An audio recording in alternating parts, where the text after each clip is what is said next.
Hello, and welcome to Havoc Wargaming, dedicated to bringing you the uncommon.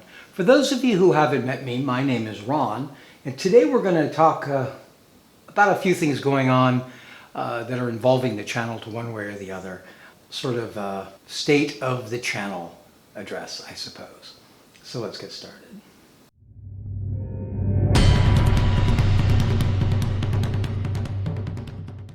I'm making this video today for a couple of reasons. One, changes in my work schedule for my day-to-day job have made it a little more difficult to keep up with my schedule for the channel.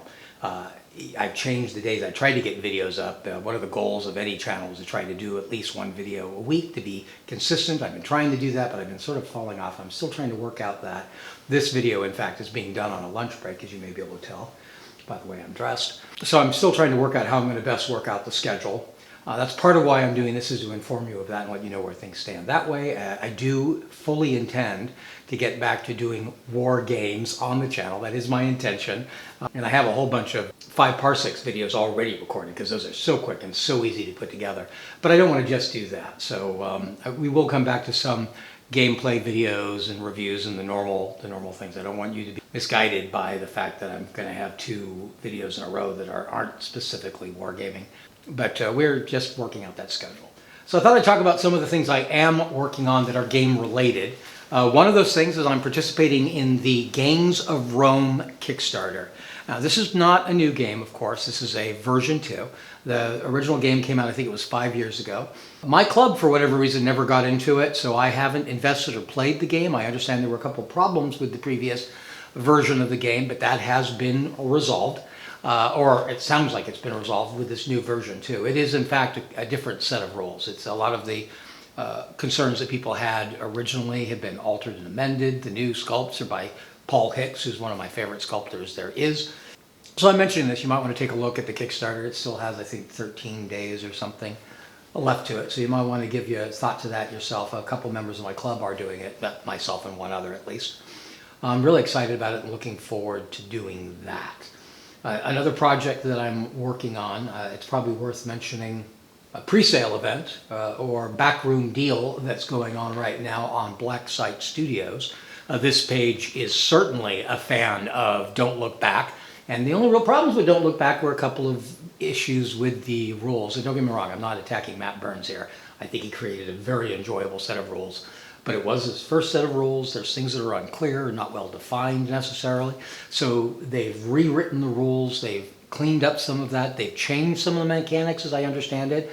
They've re-sculpted a lot of the figures, partly I think to make up for or to take advantage of Ben's increasing abilities as a sculptor.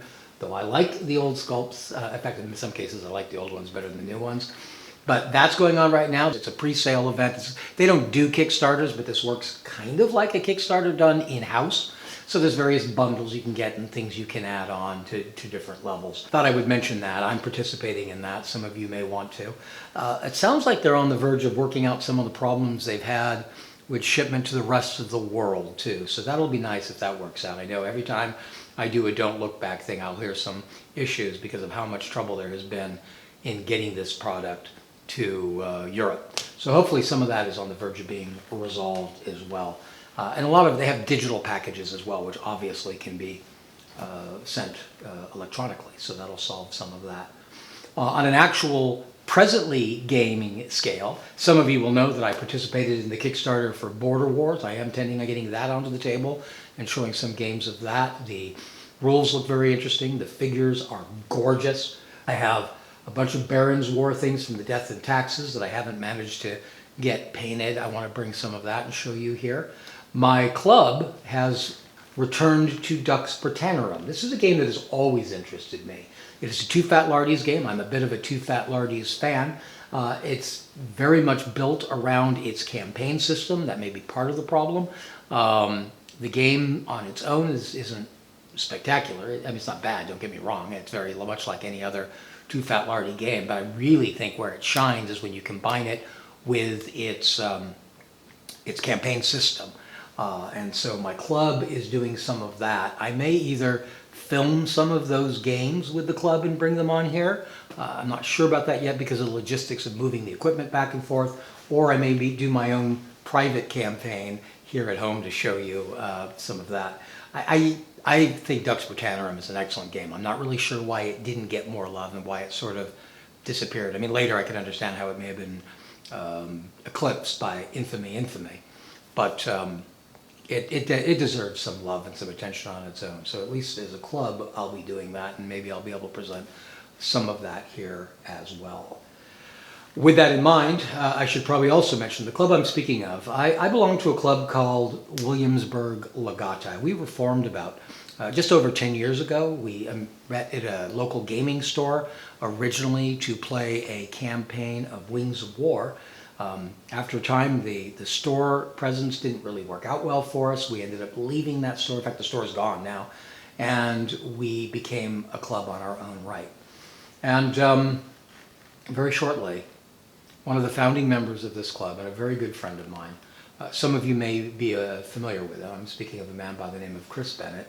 Chris Bennett is probably better known rather than as a member of the Williamsburg Legatai, but rather as a proprietor of Phalanx Consortium. They are a distributor, a number of companies and British gaming companies and manufacturers of games that I enjoy playing. They also produce items on their own, some game aiding things and bases and movement trays, but they also have created a lot of behind the scenes products for other companies. They're excellent sculptors, for instance, and they have their own line right now that they're getting some fame of with the World War I figures for Blood and Valor and Blood and Steel, the World War I and colonial game. I know he's the producer of the official miniatures for the World War I game. And I only mention any of this because my good friend, Chris Bennett, is soon to depart the settled lands of Virginia to move to the wild west of Tennessee.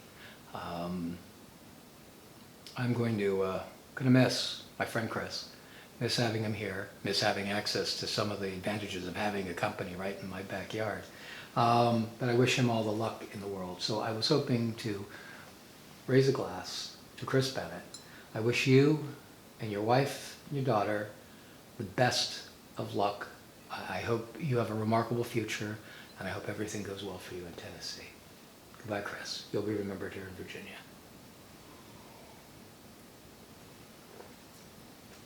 And it's with that I'll bring this little video to a close. I want to thank you for coming by and giving us some attention today and supporting the channel.